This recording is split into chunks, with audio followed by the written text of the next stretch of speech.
I want you to watch Ben Shapiro's reaction to the Biden ceasefire proposal. Piers Morgan asked him about this, and I want you to see what he has to say because he makes some really important points. Have a watch. Let's turn to the Middle East. I know you have very passionate, strong feelings about all this.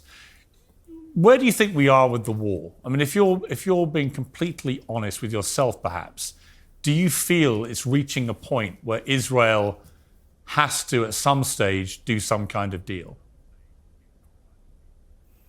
Well, I mean, it depends on the kind of deal that would be on the table. Presumably, any deal that leaves Hamas in power in the Gaza Strip would not be acceptable to the Israeli government, no matter who was leading the Israeli government at this point. No government in Israel could stand on the basis of that after October 7th. And so far as I'm aware, Hamas has not accepted any deal that involves Hamas actually leaving power, its leaders going into exile, and Israel not completely pulling out of the Gaza Strip. So, yeah, again, there is no deal on the table like that. I think the realistic scenario here is that Israel, because of all the pressure, is going to go slower in Rafah than they otherwise would have, which, frankly, I think is bad policy for the Israelis. I think it's bad policy for the West. This thing could have been over back in March if the West had let Israel kind of finish the job in Rafah and then move on to whatever the next thing is. And, of course, that's the other big problem. You and I have discussed this before. What is the next thing? Who's willing to take responsibility for the situation in the Gaza Strip other than the Israeli military? It's not the Americans, not the UAE, it's not the Jordanians, not the Saudis, not the Egyptians, none of whom, by the way, will accept any Palestinian refugees under any circumstances,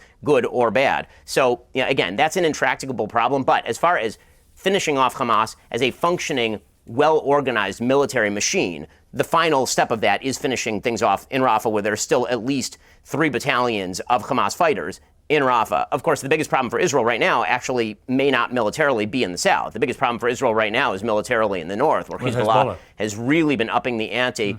Yeah, they obviously believe that their pressure up north is going to force Israel into concessions down south, and they believe that the West is going to continue to pressure Israel even in the face of increasingly deadly fire aimed from southern Lebanon into northern Israel. See, where I was slightly to take issue with you with this situation with Rafah is that the American intelligence is clear that they believe that Hamas's ability to commit anything like October the 7th again has been completely degraded. They no longer see them as an existential threat of any kind to Israel. And that, of course, you've got hundreds of thousands of innocent women and kids in this refugee camp. And you've also got the remaining members of Hamas deliberately putting themselves around refugees. And almost, I would imagine, hoping that Israel continues to bomb, because each time they land a bomb, tents will catch fire and 50 more civilians get killed and more opprobrium rains on Israel's head. And that there's a kind of no-win scenario there. And the ultimate gain that gets Israel to finish off Hamas in Rafah will be completely negated by the downside of so many more civilians being killed. Do you believe that the American intelligence is correct, that Hamas has now been degraded to the extent where there's no actual military point in continuing this? Well, that's a massive moving of the goalposts. Remember, the original goal of the war was to extirpate Hamas as the ruling authority in the Gaza Strip because they had built hundreds of kilometers of terror tunnels and they had access to I agree Hamas should be. I agree Hamas can't return to Strip. Yeah, but let's agree that Hamas can't return to power. I don't think that is remotely ever going to be allowed to happen. And I would be totally supportive of Israel. But do you not think that now is a moment for the deal to be done? What Joe Biden has been doing right now is actually an incredibly, incredibly dishonest tactic. He essentially walked out a deal that was vague on the central point of the negotiation, which is whether Hamas would go and how. And then he proclaimed that Israel had accepted it. And then he proclaimed that Israel should accept it. So, question, if this was Israel's offer, as Joe Biden suggested that it was originally last Friday, why is he encouraging the Israelis to accept it? They made the offer. When was the last time you made an offer, Piers, that somebody then came back to you and said, Piers, will you accept the offer that you just made? I think Ben is making some really interesting points here and critical points. Okay, first of all, this notion that, well, Hamas have been degraded now, so you can leave it.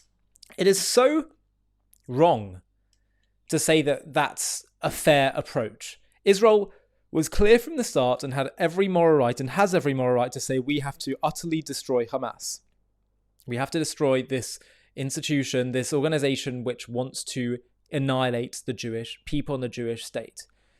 And so to say, well, you've degraded them enough that they're not going to hurt you so much, that is a similar approach to saying, well, it's like the Israelis on the southern border who felt they were being completely ignored because the rockets weren't getting into central Israel.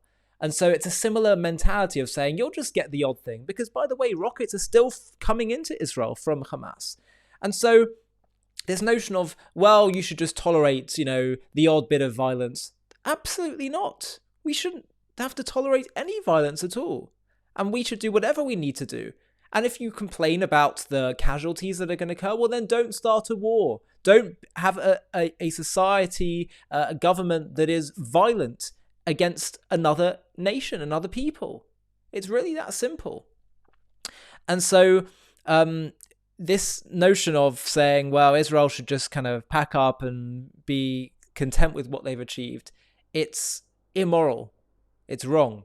Unless you finish the job, the same problem will continue to, it will continue again and again and again. And what then happens is you send a message to Israel's enemies that if you attack, Israel will retaliate, but eventually be forced to concede, and then you can just regroup and rearm. It sends all the wrong messages. It's not the right approach. Israel should not be bullied or lectured by the wider world. They should do whatever they need to do to ensure their long-term security and peace. Hi, thank you so much for watching. To watch another one, click here. To stay up to date with all our content, click here to subscribe. And if you're able to, you can help support JTV to grow and grow by clicking join below this video, where you can become a member and get perks including early access to videos and private live discussions with me. But most of all, you'll be partnering with us on our mission to change the world.